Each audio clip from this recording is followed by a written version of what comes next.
திருக்கணித முறைப்படி சனி பேச்சு இருக்கு, குரு பேச்சு இருக்கு, ராகேது பேச்சு இருக்கு. இதுல இன்னொரு விசேஷம் என்னன்னு கேட்டீங்கன்னா,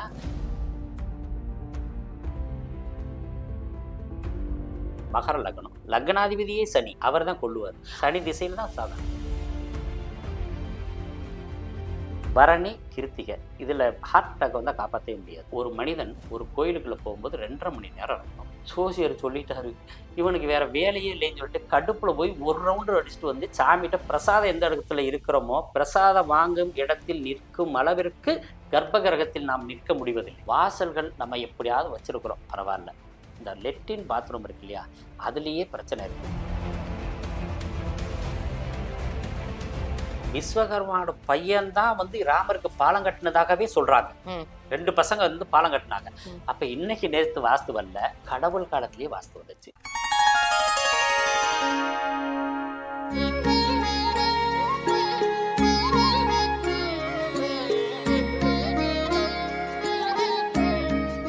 Sri Varahi TV YouTube channel நேயர்கள் அனைவருக்கும் வணக்கம். இன்னைக்கு நம்மளோட கணியர் ஏஎன் ராஜசேகர் ஐயா தான் இருக்காரு. அவர்கிட்ட நிறைய விஷயங்கள் கேட்டு தெரிஞ்சுக்க போறோம். நிகழ்ச்சிக்கு போகலாம். ஐயா வணக்கம். உலகெங்கும் இருக்கும் வராகி தொலைக்காட்சியை பார்த்துக்கிட்டு இருக்க நேயர்கள் அனைவருக்கும் கணியரின் அன்பு வணக்கங்கள்.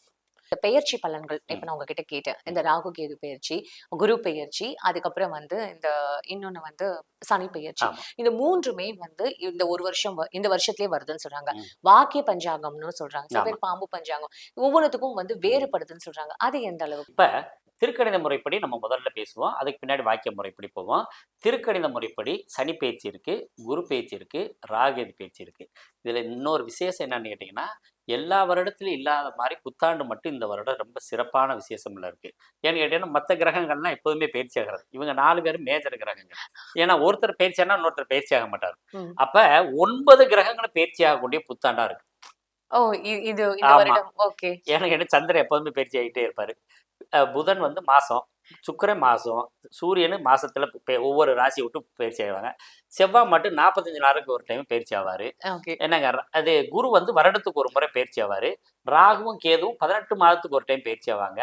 சனி மட்டும் 2.5 வருஷத்துக்கு பயிற்சி ஆவாங்க. அப்ப இந்த டைம் எல்லா கிரகங்களும் பயிற்சி இந்த புத்தாண்டுல இருக்கிறதுனால ரொம்ப விசேஷமான புத்தாண்டு. அடுத்தது வாக்கிய பிராரம் அப்படின்றது 2.5 நாளைக்கு வித்தியாசம் உண்டு.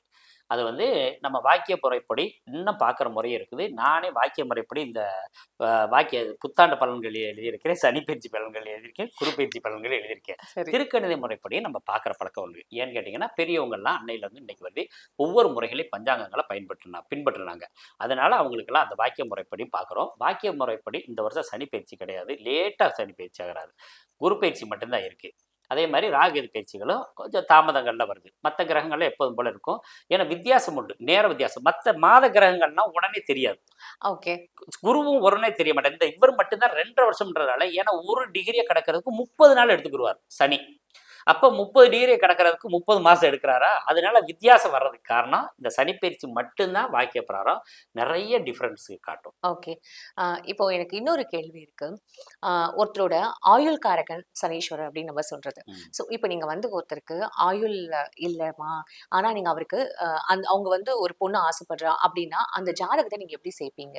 சேர்க்க முடியாதுதான். என்ன பண்றது? இப்ப பெண்ணோட ஜாதகம் நான் பார்க்குற ஜாதகமாக இருந்து பையனோடதுக்கு ஆயுள் கம்மியாக இருந்தால் இந்த ஜாதகம் வேணான்னு அவாய்ட் பண்ணுவோம், சொல்லிடுவோம். அதே பையன் நான் பார்த்துக்கிட்டு இருக்கேன், அவனுக்கு ஆயுள் கம்மி தான். ஆனால் பெண்ணோட ஜாதகத்தை என்ன பண்ணோம், எங்கள் 8ஆம் இடம் மங்கல்ய பலமுள்ள பெண்ணை இணைக்கிறதுக்கு ட்ரை பண்ணுவோம். ஏன்னா எப்படியா அந்த பையனை காப்பாற்றுறதுக்கு நம்ம சின்ன முயற்சி எடுக்கலாம். முயற்சி தான். நான் தான் ஏற்கனவே சொல்லிட்டேனே, ஜோதிடன் அனுமானிப்பவன், இறைவனை தீர்மானிப்பவன். அப்போ என்ன பண்ணணும், அப்போ நம்ம அனுமானிக்கத்தான் முடியும். ஏன்னு கேட்டீங்கன்னா, அனுமானிச்சு இந்த மாதிரி இருக்கு, இப்படி சூழ்நிலைகள் இருக்கு. அப்ப என்ன பண்ணுவோம், அதை வந்து கோயில்ல திருமணம் பண்ணுங்க, அல்லது பரிகாரம் பண்ணிட்டு திருமணம் பண்ணுங்க. ஆயுள் பங்கம் இருக்குன்னா ஆயுள் தோஷை நிவர்த்தி பண்ணிட்டு பண்ணுங்க அப்படின்னு சொல்லலாம். இப்போ ஒண்ணு வேணாம், சிம்பிளா பாருங்க. மகர லக்னம், லக்னாதிபதியே சனி, அவர் தான் கொள்ளுவார். சனி திசையில தான் சாதம். இறப்பு உண்டாகிறதே சனி திசை சந்திர புத்தி, சந்திர திசை சனி புத்தி. லக்னாதிபதி 7ஆம் இடம் கலஸ்தரஸ்தானம், லக்னமும் 7ஆம் இடம் தான் இந்த மகர லக்னத்தை கொள்ளும். அப்ப என்ன பண்றது? அட்டமாதிபதி அப்படின்னு சொல்றதுக்கு 8ஆம் இடம் ஆயுள். சனி ஆயுள்காரகன், ஆனா ஆயுள்காரகன் தான் கொள்றா. யோகாதிபதியே கொள்ளக்கூடிய விஷயம்லாம் இருக்கு. அப்போ ஒரு ஜாதகத்துல எந்த கிரகம் அதாவது அந்த ஜாதகனுக்கு ஆயில பங்கம் பண்ணக்கூடிய அமைப்பு இருக்குது அப்படின்னு எடுக்க முடியும். எடுத்து அதுக்கான என்ன பண்றோம், திருக்கடையூர் பண்றோம். எத்தனை ஆயுசு ஹோமம் பண்ணிக்கிட்டு தானே இருக்கோம். ம். எல்லாத்தையும் நம்ம அனுமானிக்கிறோம். ரைட்டுங்களா? ஒண்ணுனா இப்போ ஒரு விபத்து நடந்தாவே காப்பாற்ற முடியுமா, காப்பாற்ற முடியாதுன்னு சொல்ல முடியும். பரணி, கிருத்திகை இதுல ஹார்ட் அட்டாக் வந்தா காப்பாற்றவே முடியாது. ம். ரைட்டுங்களா? ம். ஆதிரை, பரணி, முப்பூரம், கேட்டை, தீதோறும், விசாகம், சுவாதி இப்படின்னு ஒரு 12 ஆகாத நட்சத்திரம் இருக்கு. இந்த நட்சத்திரத்தை காணாம போனாவே திருப்பி கிடைக்க மாட்டாங்க. இப்படி எல்லாம் நூல்கள்ல அழகா கொடுத்துருக்காங்க ஒவ்வொன்றுக்கும். அப்ப எல்லாமே விசேஷம் உண்டு. ஒரு பெண்ணு காணாம போயிட்டானா அந்த பெண் திருப்பி ஒரு கல்யாணத்துக்கே ஒரு பையனை விரும்பி கூட்டிட்டு போயிட்டா திருப்பி வருவானான்னு கேட்கும்போது இந்த நட்சத்திரங்கள்ல போனவ வரமாட்டா. அப்படின்றது நீங்க ஆமா, இப்படி எல்லாம் நிறைய விஷயங்கள் இருக்குது. இப்படி நம்ம மருத்துவமனைக்கு போறதுக்கு இருக்குது. ஒரு பொருள் காணாம போச்சுன்னா கிடைக்குமா கிடைக்காதான்னு இருக்குது. இப்படி எல்லாமே அஸ்ட்ராலஜிக்குள்ள இருக்கு.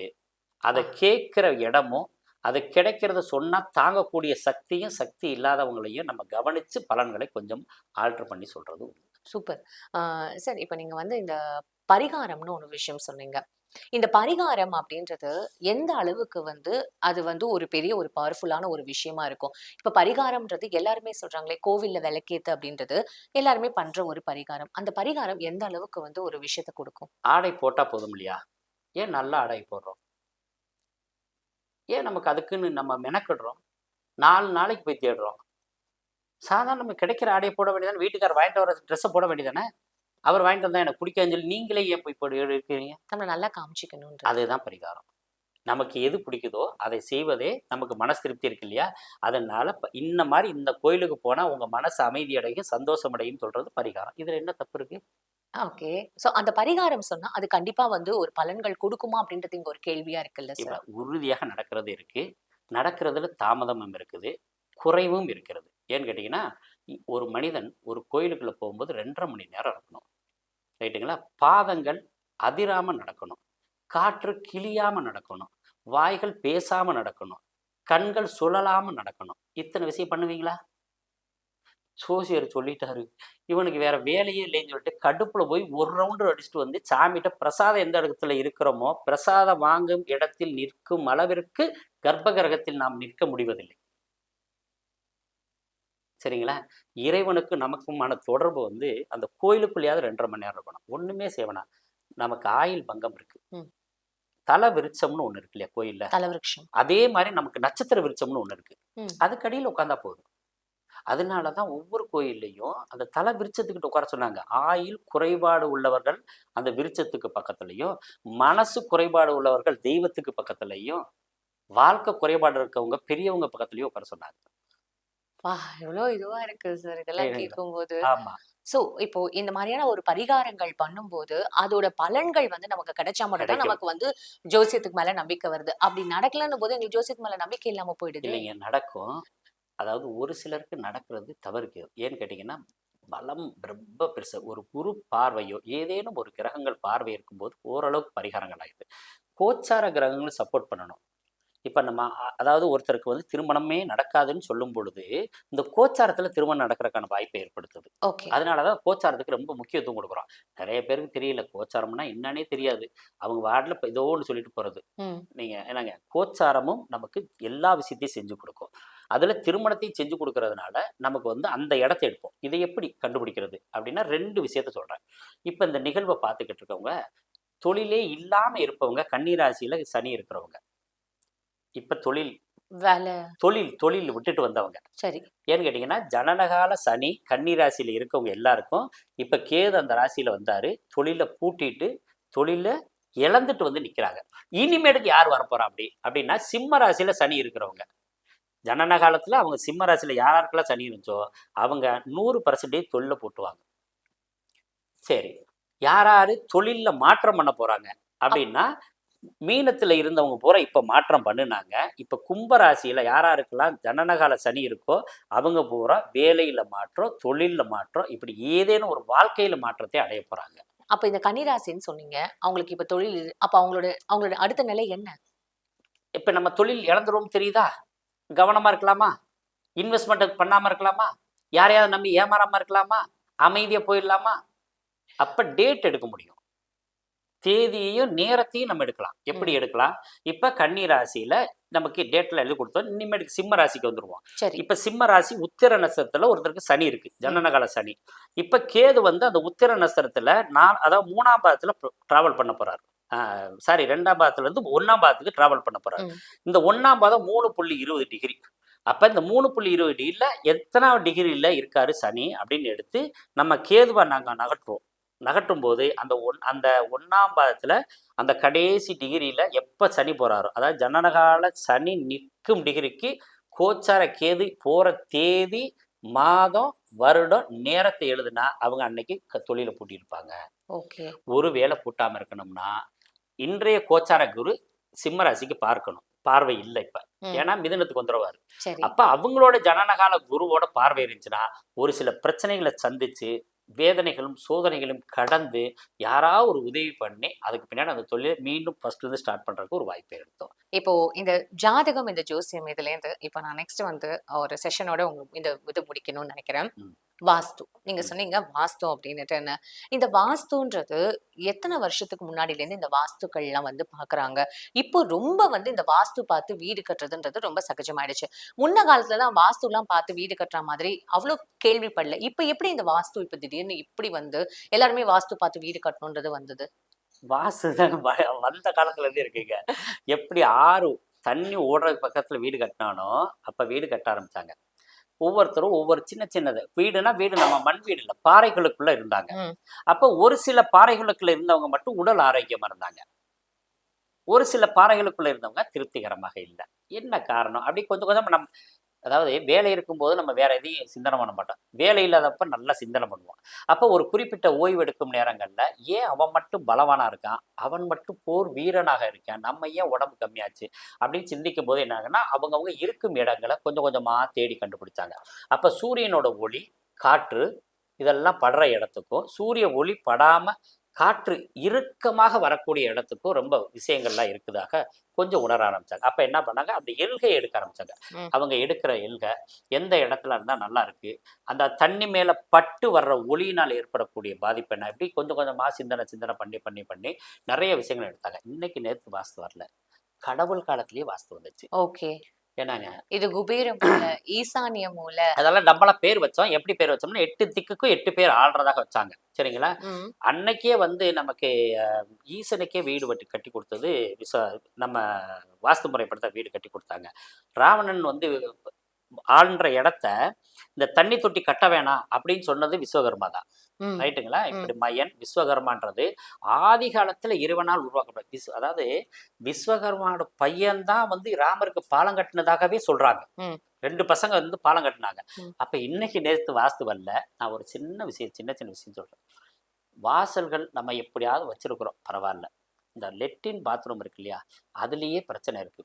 அதாவது தென்மேற்கு மூலையில லெட்டின் பாத்ரூம் இருக்கவங்க அவங்களுடைய வீட்டுக்குள்ள யாருக்கா இருந்தாலும் காதல் திருமணம் நடக்கும். வடகிழக்குல லெட்டின் பாத்ரூம் இருந்தா அந்த வீட்டை அந்த ஓனர் வித்தே போவார். ஓகே. கிணறு வடகிழக்குல இருக்கலாம், தென்மேற்குல இருக்கக்கூடாது. தென்மேற்குல இருக்கவங்களுடைய வீடு வந்து விற்க மாட்டாங்க, ஆள் பூரா இல்லாம போயிடுறாங்க. அதுக்காக இறந்து போயிடுவாங்கன்னு இல்லை. ஒன்று குழந்தைகள்லாம் வெளிநாடு போய் படிக்கிறாங்க, அப்படியே தங்கிடுறாங்க. அப்புறம் பையன் வெளியூர்ல போய் தங்குறேன். இந்த வயதானவங்க ஆதி காலத்துல இருந்து இருந்தாங்கல்ல, அம்மாவும் அப்பாவும் தாத்தா பாட்டியாக மாறி மாறி ஒரே ஒரு கிழவனோ கிழவியா உட்காந்துருப்பாங்க. வீடு சுபிச்சத்தை வளர்ச்சி பெறாது. நம்ம வாஸ்து பாருங்க, பார்க்க வேணாம்னு சொல்லல. வளர்றதுக்கும் அதாவது வாழ்க்கையில அதாவது வளமான வாழ்க்கையும் குடும்பமாக சேர்ந்து வாழ்றதுக்காக ஐடியா கொடுக்குறோம். கேட்கறதும் கேட்காத அவங்கவுங்க விருப்பம். சார், இவ்வளோ நேரம் வந்து உண்மையாவே ஒரு ஜோசியத்தை கூட இந்த மாதிரி மன ரீதியா அது வந்து ரொம்ப இயல்பா, ரொம்ப யதார்த்தமா எல்லாருக்கும் லைட்டர் நோட்ல எடுத்துட்டு போய் எல்லாருக்கும் ரொம்ப அழகா வந்து எங்களுக்கு சொல்லியிருக்கீங்க. இதை பார்த்தோன்னே பார்க்குற மக்களுக்குமே வந்து உண்மையாவே ரொம்ப சந்தோஷமா இருந்திருக்கும்னு நான் நினைக்கிறேன். ஏன்னா எதுவுமே மனசு கஷ்டப்படுத்தக்கூடாது, ஆனா எல்லாமே அது கரெக்டான ஒரு விஷயத்துல சொன்னதை ரொம்ப அழகா சொன்னீங்க. உங்களோட நேரத்துக்கு ரொம்ப நன்றி சார். உங்களுக்கு தான் நன்றி சொல்லணும். ஏன்னு கேட்டீங்கன்னா அழகாக நீங்க கேள்வி கேட்டீங்க. அப்புறம் நம்ம வராகி டிவிக்கு வந்து ரொம்ப பெரிய விசேஷம் நன்றி. ஏன்னு கேட்டிங்கன்னா பேட்டி எடுப்பது இன்னொருத்தருக்கு அனுபவத்தை கொடுப்பது. பலன் சொல்வது ஒரு குறிப்பிட்ட ராசிக்காரங்களுக்கு சொல்வது. ஆனா எல்லாருக்கும் எல்லா விஷயமும் சென்றடையும் ஒரு சின்ன சிந்தனை பண்ணீங்க பார்த்தீங்களா? அதுவே இந்த நம்ம தொலைக்காட்சியோட வெற்றி தான். நல்ல வாய்ப்புகள் வரும்போது நாங்களும் வர்றோம். எங்களை தொடர்பு கொள்ளுங்க. நல்ல நல்ல விஷயங்கள எல்லாரோடையும் பகிர்ந்து கொள்வோம். கண்டிப்பா. நல்ல வாய்ப்பு கொடுத்த நம்ம வராகி டிவிக்கு நன்றி. உங்களுக்கு நன்றி.